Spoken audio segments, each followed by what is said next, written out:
Doctor association of বাংলাদেশের নবনির্বাচিত নেতৃবৃন্দ professor doctor Harunur Rashid, doctor Zahirul Islam শাকিলের নেতৃত্বে প্রফেসর ডক্টর আবুল কেনান এবং ডক্টর মেহেদি হাসান এবং ডক্টর প্রফেসর খালিকুজ্জামান দীপু, 5 জন নির্বাচিত নেতার নেতৃত্বে আজকে আমরা শহীদ রাষ্ট্রপতি জিয়াউর রহমান বীর উত্তমের মাজারে শ্রদ্ধা নিবেদন এবং দোয়া করার জন্য এসেছি। আমাদের সাথে এই 9 তারিখের নির্বাচনে professor A K Azizul Haque, professor Abdul Shakur খানের নেতৃত্বে যে প্যানেল নির্বাচন করেছে এবং গণতন্ত্রের যে সত্যিকার অর্থে গণতন্ত্রের যে চার্ম, অর্থাৎ এই যে 9 তারিখের নির্বাচন, একটি প্যানেল নির্বাচিত হয়েছে, একটি প্যানেল নির্বাচনের সদস্যরা মনে করেছে তাদেরকে দায়িত্ব এখন না দেওয়ার জন্য তারা বিজিত হয়েছে। কিন্তু আজকে সবাই এখানে একতাবদ্ধভাবে ঐক্যবদ্ধভাবে উপস্থিত হয়েছে।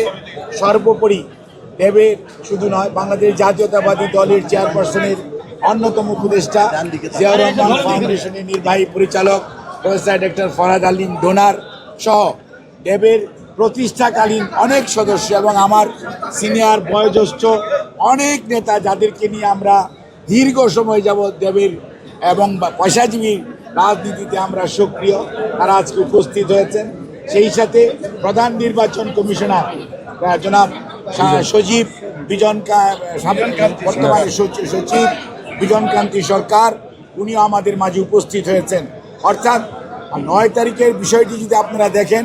বিএনপি সবসময় জনগণের কথা বলে, জনগণের অধিকারের কথা বলে, গণতন্ত্রের কথা বলে। চিকিৎসকরা তাদের সরাসরি ভোটের মাধ্যমে তাদের আগামী দিনে কে নেতৃত্ব দিবে সে দায়িত্ব দিয়েছে ডাক্তার হারুন এবং ডাক্তার শাকিলের নেতৃত্বে, এবং এখন ওনাদের দায়িত্ব হচ্ছে সবাইকে সাথে নিয়ে কীভাবে ঐক্যবদ্ধভাবে পেশার জন্য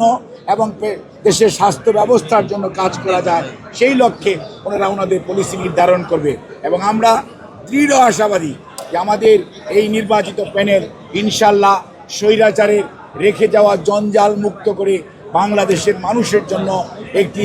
আস্থাশীল স্বাস্থ্য ব্যবস্থা গড়ে তোলার জন্য তাদের দায়িত্ব যথাযথভাবে পালন করবে।